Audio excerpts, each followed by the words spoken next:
Ils sont passionnés. Quand ils parlent de leur métier, ils ont les yeux qui brillent. C'est mon métier, ma passion. Eh bien, on va avoir le plaisir de réécouter Catel pour une deuxième émission. Et là, on voulait parler un petit peu des troubles cognitifs, des troubles musculo-squelettiques, de l'épuisement, etc.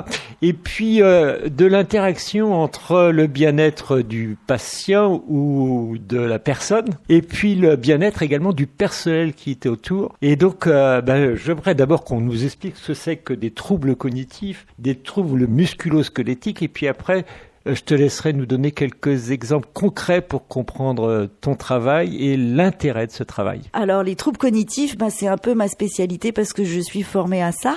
J'ai un DU de neuropsychologie. Et effectivement, ça me permet essentiellement d'expliquer et d'accompagner les équipes soignantes pour qu'elles comprennent au mieux la personne qui a des troubles cognitifs et essentiellement dans le cas d'une maladie d'Alzheimer ou apparentée. Les réactions de la personne sont parfois difficiles à traduire et à comprendre.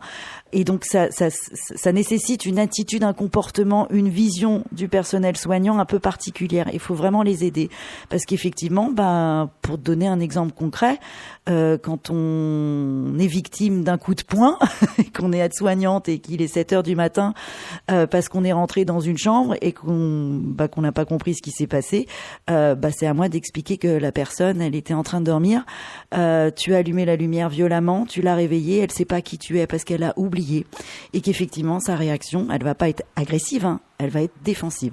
Parce qu'il sait pas ce que tu lui veux. Et quelqu'un rentre dans sa chambre, et il sait pas qui c'est, et effectivement, il réagit. Donc, là, si je comprends bien, d'abord, c'est le personnel qui est important. Il faut qu'ils comprennent quelles sont les difficultés des malades, ou des patients, ou des personnes. C'est ça qui est important, les difficultés des personnes, pour qu'elles s'adaptent le mieux possible à cela. Puis, j'aimerais bien également que tu me donnes un exemple de ton travail sur l'importance que tu as pour aider le personnel et donc le malade, le patient ou la personne à être mieux.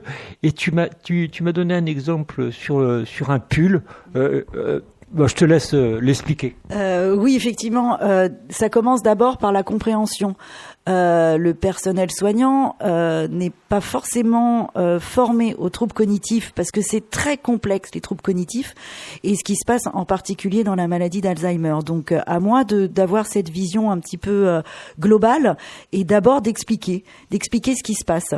Ça commence comme ça, et effectivement, quand tu comprends ce qui se passe dans un cerveau d'une personne atteinte d'une maladie d'Alzheimer, du coup tu comprends son comportement. Donc ça commence comme ça. Et je t'ai cité l'exemple qui m'est arrivé hier, où une équipe dans une unité protégée a une grosse problématique avec une personne qui ne supporte plus depuis peu de temps, parce que la maladie évolue, elle avance, qu'on enfile ses vêtements, et en particulier le haut, par la tête, parce qu'il se retrouve dans le noir à un moment.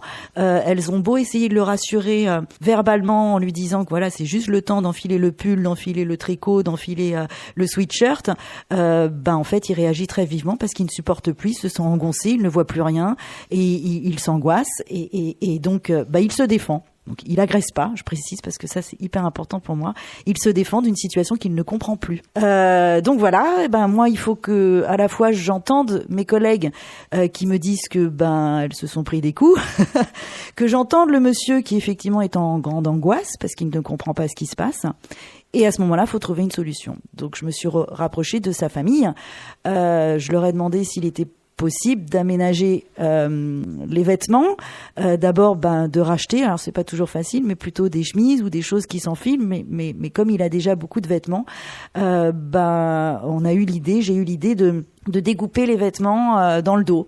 Voilà, ce qui permettra de mettre les sweatshirts par devant et puis de pouvoir les fixer dans le dos. Sauf que, comme je te racontais, c'est toute une problématique quand on bosse en structure, parce que pour ça, il faut une couturière. Nous en avons une à la lingerie, mais qui a plein de boulot, il lui faut du temps pour qu'elle puisse coudre tout ça. Donc il faut que j'en parle à la RH pour savoir si elle peut mettre un poste pour remplacer cette couturière le temps qu'elle fasse toute cette couture. Donc en fait, je me retrouve à contacter énormément de monde pour un projet qui est finalement pas si compliqué que ça. Il y a 6 sweatshirts à découper et à recoudre et à mettre des velcro ou des pressions, ça va dépendre. Mais voilà, ça me prend 3 heures de mon temps et puis un suivi. Et dans ce cadre-là, tout le monde est gagnant. Le personnel se sent moins en danger et également plus confort, c'est-à-dire qu'ils ne bataillent plus pour mettre en place les choses. Et puis, bien entendu, la personne est aussi plus à l'aise. On lui a diminué ses angoisses, etc. Tu avais un autre exemple à nous donner, c'est une histoire de fourchette. Eh ben, c'était encore hier.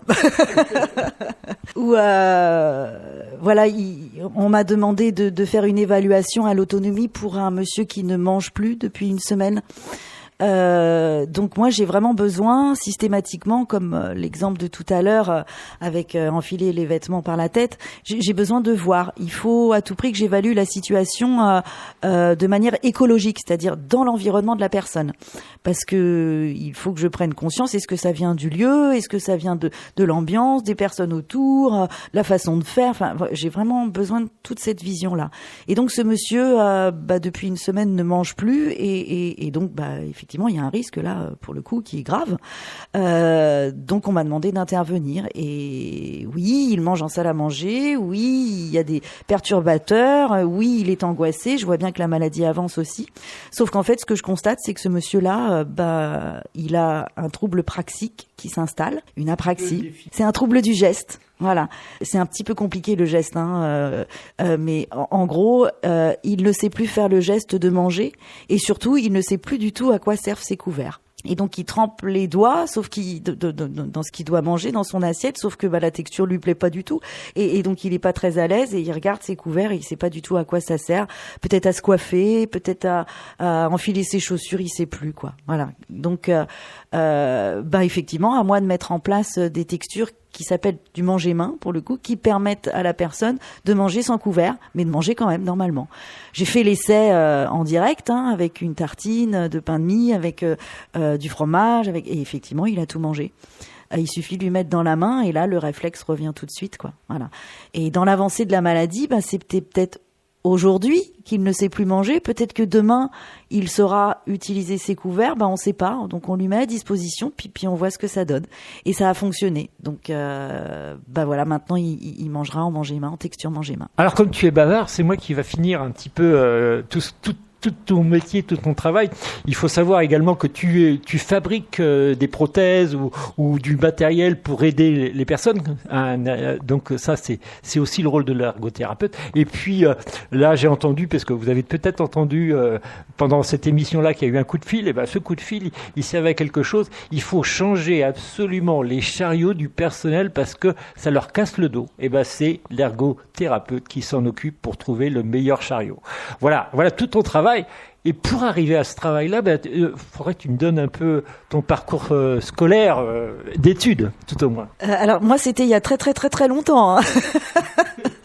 Donc en gros bac, ensuite j'ai fait une année de prépa pour les concours paramédicaux parce que j'avais pas le bon bac en l'occurrence, mais et ensuite je suis rentrée dans une école d'ergo. Donc à mon époque, il y en avait 5 ou 6, là maintenant je crois qu'il y en a une trentaine en France. Voilà, c'est un diplôme d'État, tout comme kiné, tout comme infirmière, qui se passe en 3 ans. Une formation avec en deux sessions, on va dire, avec beaucoup de stages qui nous permettent d'aller dans tous les domaines, parce qu'on intervient dans énormément de domaines, auprès des enfants bien sûr, essentiellement dans le grand handicap, auprès des personnes âgées, en neurologie, en traumatologie, en rhumato, en foyer de vie, en lieu de vie, de manière générale. Voilà. Donc c'est 3 ans d'études. Des écoles, il y en a un peu partout. Il y en a à Rennes aussi. Il y en a un peu partout. Eh bien, merci. C'était Catel qui nous a expliqué avec bonheur et passion son métier d'ergothérapeute. Je vous souhaite une bonne semaine et je vous dis à la semaine prochaine pour une nouvelle aventure avec un nouveau métier.